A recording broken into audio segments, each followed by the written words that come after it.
আজকের এই বিশেষ আলোচনায় স্বাগত জানাচ্ছি। আমাদের হাতে বেশ কিছু তথ্যসূত্র, কিছু গবেষণাপত্র, নোটস এসব এসছে। এগুলো ঘেঁটে আমরা ইসলামের খুব গুরুত্বপূর্ণ একটা বিষয় কুরবানি এর একটু গভীরে যাওয়ার চেষ্টা করব। মানে এর পেছনের ইতিহাসটা কি, আসল আধ্যাত্মিক শিক্ষাটা কি, আর আজকের দিনে এটা কতটা প্রাসঙ্গিক, এইগুলো নিয়েই মূলত কথা বলবো। আমাদের পাওয়া তথ্যের উপর ভিত্তি করেই এই আলোচনাটা এগোবে।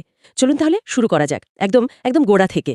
এই যে সূত্রগুলো দেখছি তাতে তো মনে হচ্ছে কুরবানি বা উৎসর্গের ধারণাটা এটা মানব ইতিহাসের প্রায় শুরু থেকেই আছে। মানে আদম আলাইহিসসালামের সময় থেকেই তার দুই ছেলে হাবিল আর কাবিল, তাদের দেওয়া কুরবানির যে ঘটনা, ওটাই তো প্রথম উদাহরণ, তাই না? এই ঘটনাটার ভেতরের অর্থটা একটু একটু বোঝা দরকার। ঠিক বলেছেন, একদম ঠিক। ওই প্রথম ঘটনাটার মধ্যে কিন্তু কুরবানির যে একদম মূল ব্যাপারটা, মানে আল্লাহর জন্য নিজের পছন্দের, নিজের ভালো লাগার জিনিসটা উৎসর্গ করা, সেটার একটা ইঙ্গিত আছে। সূত্রগুলোতে বেশ বিস্তারিতই আছে ব্যাপারটা। হাবিল খুব আন্তরিকভাবে তার পালের সেরা দুম্বাটা দিয়েছিলেন, আর আল্লাহ সেটা কবুলও করেছিলেন। একটা জায়গায় এমনও পেলাম যে হাবিলের এই যে সেরাটা বেছে নেওয়া, এটা তার গভীর ঈমান আর তাকওয়ারই প্রকাশ ছিল। অন্যদিকে কাবিল, সে তার ফসলের খুব সাধারণ অংশ খানিকটা যেন অনিচ্ছার সাথেই দিয়েছিল, সেটা কিন্তু কবুল হয়নি। এখান থেকেই বোঝা যায় উৎসর্গের ক্ষেত্রে আন্তরিকতা বা ইখলাস সেটার গুরুত্ব কতখানি। এই ভাবনাটাই পরে আরও বিস্তৃত হয়েছে আর কি। হ্যাঁ, এই আন্তরিকতার বিষয়টা এটা খুবই গুরুত্বপূর্ণ মনে হচ্ছে। আচ্ছা, তাহলে এই ইতিহাসের পথ ধরে যদি এগোই, সবচেয়ে গুরুত্বপূর্ণ অধ্যায় তো নিঃসন্দেহে নবী ইব্রাহিম আলাইহিসসালাম আর তার ছেলে ইসমাইল আলাইহিসসালামকে নিয়ে।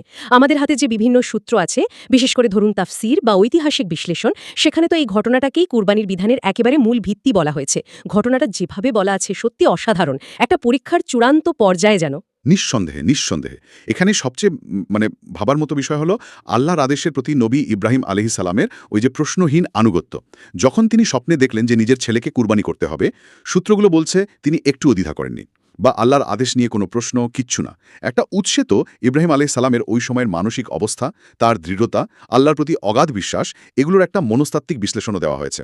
আর তিনি যেভাবে ব্যাপারটা তার কিশোর ছেলে ইসমাইল আলাইহিস সালামের কাছে বললেন, সেটাও কিন্তু খুব লক্ষ্য করার মতো। হ্যাঁ, হ্যাঁ। আর ইসমাইলের এর উত্তর, সেটাও তো অবিশ্বাস্য। একটা কিশোর ছেলে, তার পক্ষে এমন উত্তর দেওয়া, এটা তো সাধারণ ভাবনা চিন্তার বাইরে। অবশ্যই।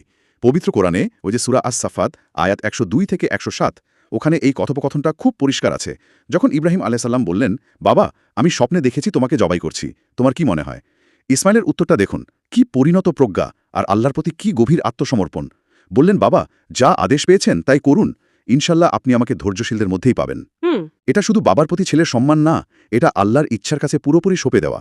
এই যে বাবা ছেলের মিলিত আত্মসমর্পণ, এই ত্যাগ, এটাই মুসলিম উম্মার জন্য কুরবানির মূল আদর্শটা তৈরি করেছে। হাদিসেও তো এর গুরুত্ব, এর ফজিলত কতবার বলা হয়েছে, যা এই আমলের আধ্যাত্মিক উচ্চতাটাকেই দেখায়। তাহলে এই যে ঐতিহাসিক প্রেক্ষাপট, এখান থেকে কুরবানির মূল শিক্ষা বা বার্তাগুলো কি দাঁড়াচ্ছে? আমাদের হাতে যে লেখাগুলো আছে, সেখানে মূলত ৩টে জিনিসের উপর খুব জোর দেওয়া হয়েছে। ১, আল্লাহর নিরঙ্কুশ সন্তুষ্টি অর্জন। ২, তাকওয়া বা আল্লাহ ভীতি। আর ৩, ত্যাগের মানসিকতা তৈরি। এই বিষয়গুলো আরেকটু যদি খুলে বলেন। আল্লাহর সন্তুষ্টি, এটাই তো সবকিছুর কেন্দ্রে, তাই না? একদম তাই। কুরবানির একেবারে প্রথম এবং শেষ লক্ষ্যই হলো আল্লাহর সন্তুষ্টি লাভ করা। এটা শুধু একটা পশু জবাইয়ের অনুষ্ঠান না, এর গভীরে আছে আল্লাহর প্রতি বান্দার ভালোবাসা, তার প্রতি কৃতজ্ঞতা, তার প্রতি আনুগত্য দেখানোর ইচ্ছা। পবিত্র কোরআনে আল্লাহ তো খুব স্পষ্ট করেই বলেছেন, যেমন সূরা হজের ৩৭ নম্বর আয়াতে আছে না, আল্লাহর কাছে ওগুলোর কুরবানির পশুর গোশত বা রক্ত পৌঁছায় না, বরং পৌঁছায় তোমাদের তাকওয়া। এই আয়াতটা ভীষণ গুরুত্বপূর্ণ। তাকওয়া। হ্যাঁ, এখানে তাকওয়া শব্দটা ব্যবহার করা হয়েছে।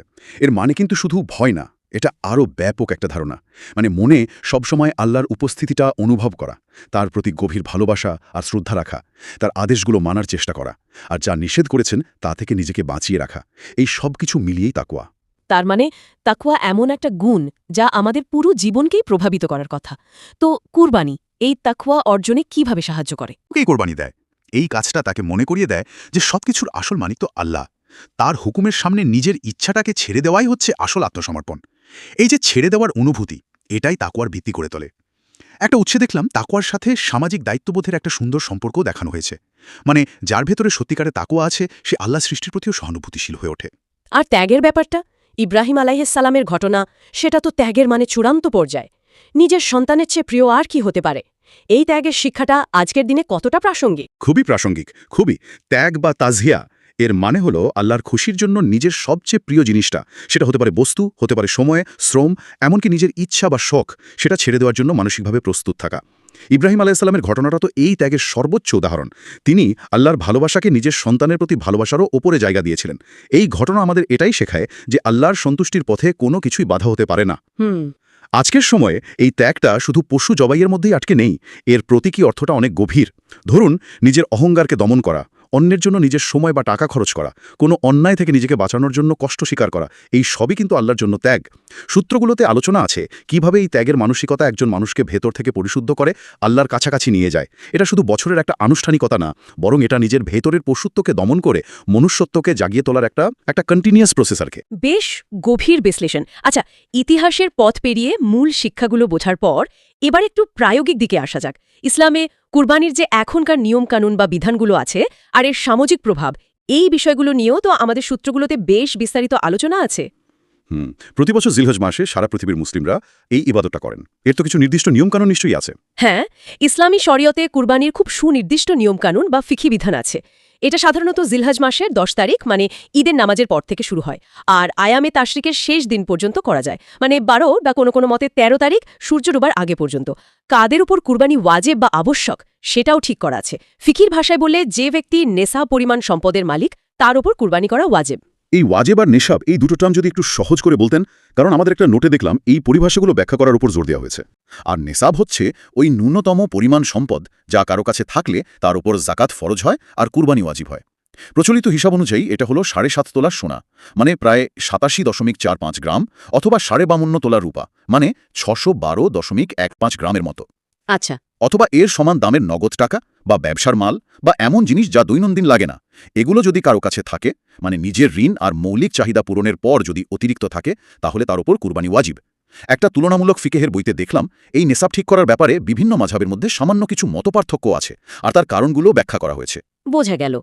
পশুর ক্ষেত্রেও তো নির্দিষ্ট কিছু শর্ত থাকে, তাই না? যেমন ধরুন বয়স বা শারীরিক অবস্থা। হ্যাঁ, কুরবানির পশুর ক্ষেত্রেও নির্দিষ্ট বয়স আর সুস্থতার শর্ত আছে। যেমন উট হলে বয়স কমপক্ষে 5 বছর হতে হবে, গরু বা মহিষ হলে কমপক্ষে 2 বছর, আর ছাগল, ভেড়া বা দুম্বা হলে কমপক্ষে 1 বছর।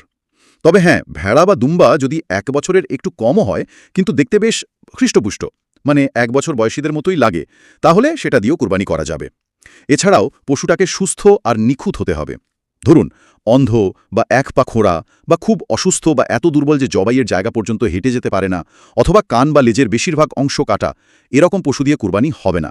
সূত্রগুলোতে এই নিয়মগুলোর পেছনে কিন্তু প্রাণীর প্রতি যত্ন আর আল্লাহর উদ্দেশ্যে সবচেয়ে ভালো জিনিসটা দেওয়ার যে মানসিকতা, সেটার উপরই জোর দেওয়া হয়েছে। আচ্ছা, বোঝা গেল। এবার একটু সামাজিক দিকটায় আসি। কুরবানির মাংস যে ভাগ করে দেওয়ার নিয়ম, এর গুরুত্বটা কি? আমাদের একটা সূত্র এটাকে সামাজিক ভারসাম্য রক্ষার একটা খুব গুরুত্বপূর্ণ উপায় হিসেবে বলছে। এর সামাজিক গুরুত্ব তো অপরিসীম, আর অনেকগুলো দিক আছে এর। ইসলামী নিয়ম অনুযায়ী কুরবানির মাংসকে সাধারণত 3টে ভাগ করাটা ভালো, বা বলা হয় মুস্তাহাব। মুস্তাহাব। হ্যাঁ, মুস্তামদ মানেগুলো এটা করা খুব সোয়াবের কাজ, তবে ফরজ বা ওয়াজিবের মতো একদম বাধ্যতামূলক না। এই 3টে ভাগের 1 ভাগ নিজের পরিবারের জন্য রাখা, 1 ভাগ আত্মীয়স্বজন, বন্ধুবান্ধব, প্রতিবেশীদের দেয়া, আর আরেক ভাগ সমাজের গরিব, মিসকিন, যারা অভাবী, তাদের মধ্যে বিলিয়ে দেওয়া। এই যে বিতরণ করা, এর মাধ্যমে আসলে কি হয়? মানে সমাজের প্রভাবটা কি? অনেক কিছুই হয়। প্রথমত, এর মাধ্যমে ধনী আর গরিবের মধ্যে যে সামাজিক আর অর্থনৈতিক দূরত্ব, সেটা কিছুটা হলেও কমে আসে, অন্তত এই সময়টায়। যারা হয়তো সারা বছর টাকার অভাবে মাংস কিনে খেতে পারেন না, ঠিক, তারাও ঈদের এই সময়টায় আনন্দের সাথে একটু ভালো খেতে পারেন। দ্বিতীয়ত, এটা সমাজে একে অপরের প্রতি মায়া, মমতা, সহানুভূতি, ভাইবোনের মতো সম্পর্ক, এগুলোকে আরও মজবুত করে। মানুষ একে অপরের খোঁজ নেয়, উপহার দেয়, এতে সামাজিক সম্প্রীতি বাড়ে, কালেকটিভ ফিলিংস তৈরি করে।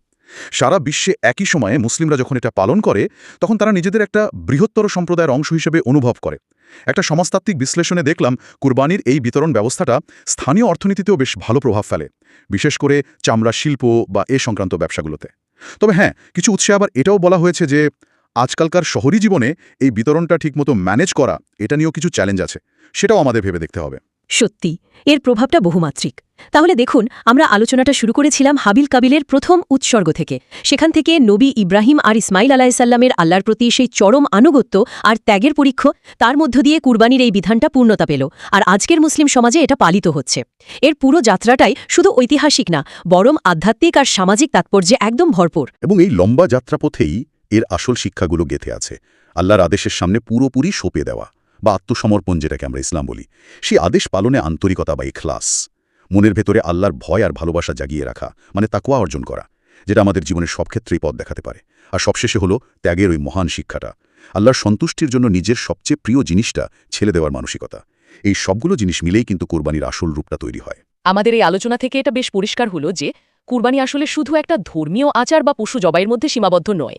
এর গভীরে আছে আল্লাহর প্রতি গভীর ভালোবাসা, নবী ইব্রাহিম আলায় আর ইসমাইল আলায়ের ওই অবিস্মরণীয় ত্যাগের স্মৃতি, আর একটা গভীর সামাজিক দায়িত্ববোধও।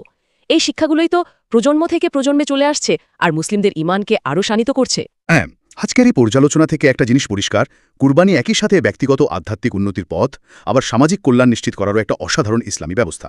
এটা একদিকে আল্লাহর প্রতি বান্দার চূড়ান্ত আনুগত্য আর ভালোবাসার প্রকাশ, আবার অন্যদিকে সমাজের প্রতি তার দায়িত্ববোধ আর সহানুভূতিরও প্রতিফলন।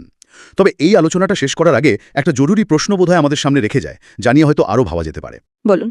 প্রশ্নটা হলো, আজকের এই ভোগবাদী সময়ে আমরা ব্যক্তিগত বা সামষ্টিক জীবনে ত্যাগ বলতে আসলে কি বুঝি? শুধু পশু কুরবানি যে আনুষ্ঠানিকতা, সেটার বাইরে গিয়ে আল্লাহর সন্তুষ্টি পাওয়ার জন্য আমাদের জীবনের আর কোন কোন ক্ষেত্রে, যেমন ধরুন সময় বা সম্পদ, আরাম, নিজের অহংকার বা কোনো খারাপ অভ্যেস, এগুলোতে আমরা সত্যিকারের ত্যাগ স্বীকার করতে কতটা প্রস্তুত? এই যে ঐতিহাসিক আর আধ্যাত্মিক শিক্ষা, এটার বাস্তব প্রতিফলন আমাদের জীবনে ঠিক কতটুকু ঘটছে, এটা বোধহয় আমাদের সবারই একটু আত্মজিজ্ঞাসা করার বিষয়।